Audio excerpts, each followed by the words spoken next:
You should be familiar with where the main things are stored in the church.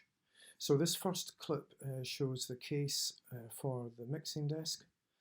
Take it out carefully, and I think the power cable is inside the case. I can't remember.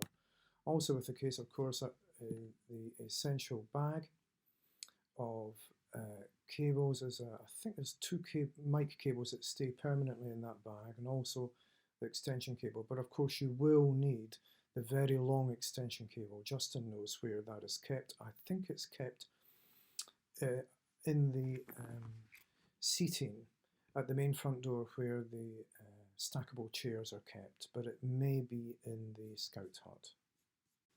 This picture is showing why we really need two people on this.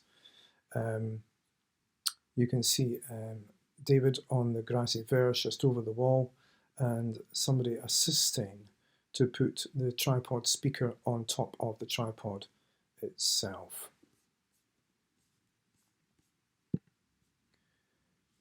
Yeah, so just as you're loading the tripod speaker on, just be careful that it is properly loaded on. Ideally, they would be separated, the two tripod speakers, by a reasonable distance.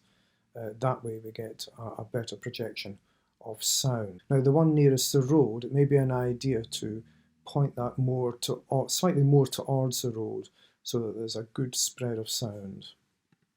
This picture here shows the back of the mixing desk, the power cable, and also bottom right, two speakers that go to the main two tripod speakers, the main outputs.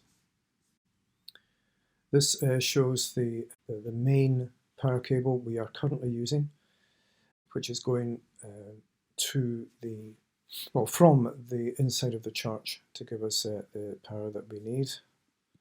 This shows bottom right, you can see the two output mic cables going to the two tripod speakers.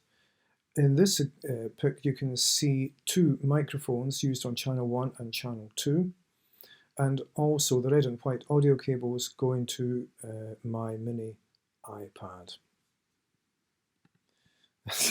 This picture here, it is worth thinking about the cables at the back, because during, not necessarily during the service, but slightly before and also after, a lot of people are coming and going, helping out. So just keep an eye on these cables. Ideally, we would cover them, just for safety's sake.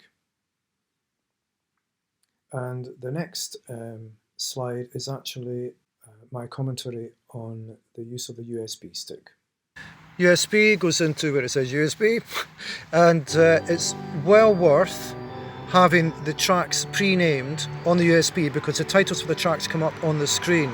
These are the controls, stop and play and so on for the USB, and it's channel 910 for the USB cable. I think that's everything.